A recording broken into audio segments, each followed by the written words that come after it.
Okay, so I have a small studio. Here it is. Look, you're looking at the studio right now. I'm not sure the exact dimensions. It's like 8 feet one way by like 16 or 19 or something the other way or something like that. Probably that's not it. But anyway, you can see that it's small, right? I start at the back of the studio and I take a couple of steps, like 2-3 steps, and I'm at the front of the studio, right? Like I'm at my desk. It's a small space, right? It's if I get 3 people in here, it's crowded. All right. So this is not a big space. And I do everything in here, right? I record videos in here, of course. I track in here. I mix in here. I produce in here. Sometimes I even master in here. And this also doubles as my home office. So for my 9 to 5, I am a corporate trainer. I teach applications and things like that as well, like Excel and stuff like that. And so I do that in here. If I have meetings, they're happening in here. Virtual meetings, they're happening in here. I game in here, right? So a lot of different things happen in here. But the primary use of this, of course, is for a studio. And if you know of any small studios, or if you've been in one or you own one yourself, you know that one of the biggest challenges in a small studio is space. We have very limited space, very limited storage, and we need to be creative, and we need, especially if the room is going to be multifunctional like mine is, we need to be very creative in how we're going to make that happen. And so I want to share with you a couple of quick, inexpensive hacks that you can use to have space and organization inside of a small studio. At McRae Music. All right, how are you guys doing? I am doing well. I am richly blessed. I just celebrated, my wife and I just celebrated our 10th wedding anniversary, by the way. All right, so I'm really happy about that. I'm richly blessed. I pray that you are as well. All right. Hacks for small studio. Now, I recently redid this whole room, this whole space. If you go back and look at very, very early videos on this channel, you'll see that those things are in similar locations. The space looks very different. I've been in this space for about 6 years, and it has taken on many different forms, and I've finally settled in on the best use, I think, for this space. So over the past year, I completely overhauled a lot of different things because it just was not functional. I needed to be able to do different things. I especially wanting to do more video stuff, which is why I took time off on the channel from posting, because I just needed to revamp things. And in the course of doing that, there are several different cool things that I learned that I want to share with you to help you with space in your small studio. Before we get into those things, please feel free to leave a like on this video. Please feel free to subscribe to this channel. Thank you for those who have subscribed. The subscription numbers are going up and up and up. Let's keep that going. Please feel free to share if you like the content on this channel. Feel free to share with other people. Really trying to keep consistent, good quality content coming for you. And so you want to subscribe so that you can know when things are coming. All right. First tip is choosing your desk. All right. Choosing your desk. Now, here's why this is a tip. You don't have to get a studio desk. Okay. I know you go on different websites, you go to different places. They have these really cool studio desks with all the different spaces for, rack gear and all these different things. A lot of times those desks are really, really big, and they're going to take up a good amount of space. Now, if you are someone who is using a lot of rack gear, a lot of outboard gear and things like that, then maybe you might need like a mastering style desk or something that's going to facilitate that. I'm not using a lot of that stuff, all right? And so the desk that I had was built kind of for that. And I had it for years. I had that desk since 2011 to 2010.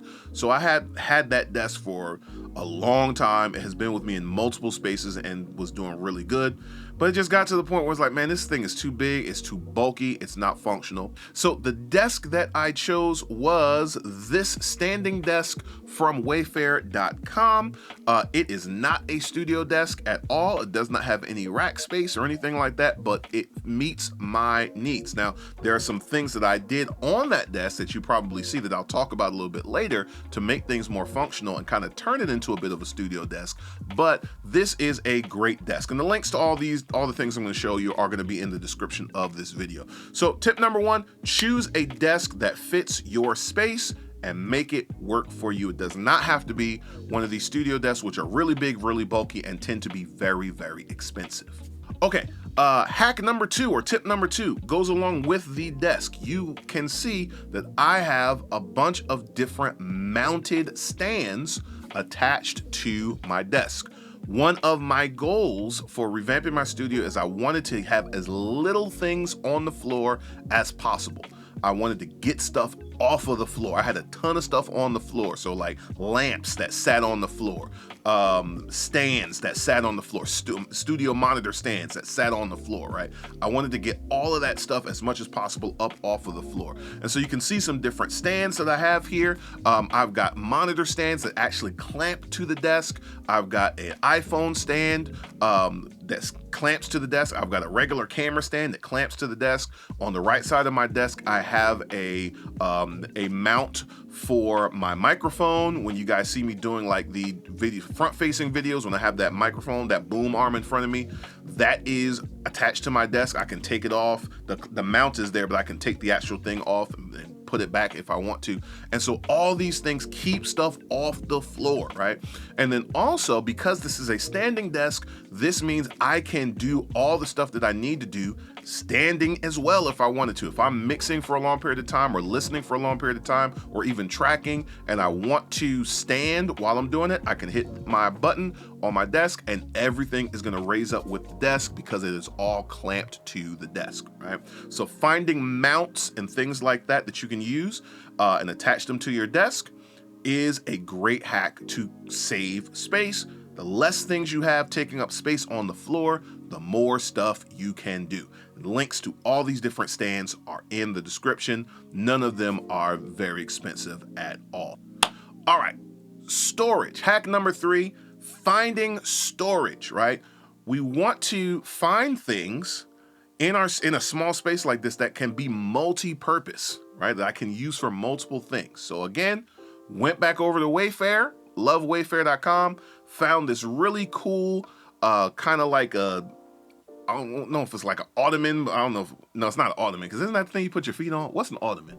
Somebody tell me what an ottoman is. I think that's the thing you put your feet on. So it's not that, but it is a nice storage chest, which is really cool. You're seeing that on the screen right now, and it's really great. So first of all, again, multi-purpose. It has surface area on the top where I can put things. And so you see I have my PlayStation controllers there. I have a MIDI controller there. I've got some books there. I've got just space where I can put things that I'm gonna use, right? I have a USB hub sitting right there, right? Really cool. And then inside, you see I have 2 different sides, right? I have a door that I can slide to one side or the other. This is doubling as my mic locker. This is doubling as storage for the different laptops and things that I need for the studio or if I'm remote or for work. This is holding just other stuff. My son's drawings are in there. It's just a nice, cool storage space plus almost like a shelf where I can have stuff on top, have stuff inside, and it takes up a very small footprint. I was able to find it in the color that matched my desk, which was absolutely wonderful, and it has been a game changer for me. So finding storage things that can be multi-purpose, multifunctional, key hack in having a small studio, and that's what I've got going on over here with this. Not expensive at all, easy to put together, works very well. All right, so one of the things that's kind of becoming a consistent theme throughout this video is a big hack is thinking outside the box. And that means taking stuff that might not have been made specifically for the studio and implementing it into your studio. And a perfect example of this is the rack that I'm using to hold my mic stands. And this was a big space saver. I wanted to get stuff off the floor. I have these mic stands and things. They're big and bulky, pop filter. I don't have a closet that I can throw them in because there's just isn't one here. I don't want to use our closet in the house, right? Because it's got other stuff in there like coats and things that we need for that. So I found this rack, and this is actually a mop and broom holder. It's really cool. It's actually a mop and broom holder. Get it, screw it into the wall, and it holds my mic stands perfectly. It's absolutely amazing. I don't know how I thought of that. I think I actually went on like Pinterest or something like that, just kind of doing research, seeing what other people were doing. And I think I saw somebody else or YouTuber somewhere that had something like that. I said, oh, that's really cool. So I went and found one, and it works like a charm. Have my mic stands there. I have the boom arm for my desk mic there. I have my pop filter there. Sits right there on the wall. Works like a charm, right? So we're repurposing things and taking things that might not have been made for the studio and finding a way to work it into your studio can be a great way to save space and add functionality to your small studio space. All right, microphone cables, or just cables in general, right? Where the heck are we gonna put them? All right, if we're not using them, where are they gonna go? Because again, we don't have a closet. It's a small space, so we want to get stuff off the floor. And I found almost like a cord hanging system. Now, this was something that was made specifically for hanging cables, right? I believe I found this from Sweetwater. I don't know, I have to look and see, but the link will be in the description, wherever it's from. And I bought 2 of them, and it works really great. It's a little messy. I'm sorry, I got to go back and, adjust some things. I've been moving stuff in and out and doing different things in here, so stuff is there, but it works great, right? All my mic cables can be right up there. Other cables can be right up there. Patch cables, anything like that, they're right there. If we need to use them, pull them down. When I'm done, wrap them up, put them right back up there. Again, have them off the floor and not like anywhere where it's in the way of anything. It's just in its dedicated space, and that's great. In that same vein, right? Using and finding hooks for the wall, right? So I found different hooks, right? Again, I found some hooks that were specifically made for headphones. They're there, got a couple of those. Headphones there on the wall, right? I got another hook for a different type of hook that was not for a studio at all. It was just like from the home section on Amazon or something like that, right? Nice, real, not invasive hook that doesn't take up a big footprint, on the wall. Have headphones there. I have another hook where I actually have to put it back up because when you have children, sometimes they touch things. So my son accidentally knocked another hook down, but I have another hook that holds my book bag and stuff like that. So little things like that can get stuff off the floor work out really well. Okay, a big thing was the lighting, right? I do not have lights in my ceiling. There's one dome light in my ceiling. We are renting this space, so I'm not going in there trying to, and frankly, I don't know how to do it. So I'm not going up there trying to drill holes and put pot lights inside of the ceiling. So I had lamps on the floor, and they were probably the biggest pain in regards to just taking up space.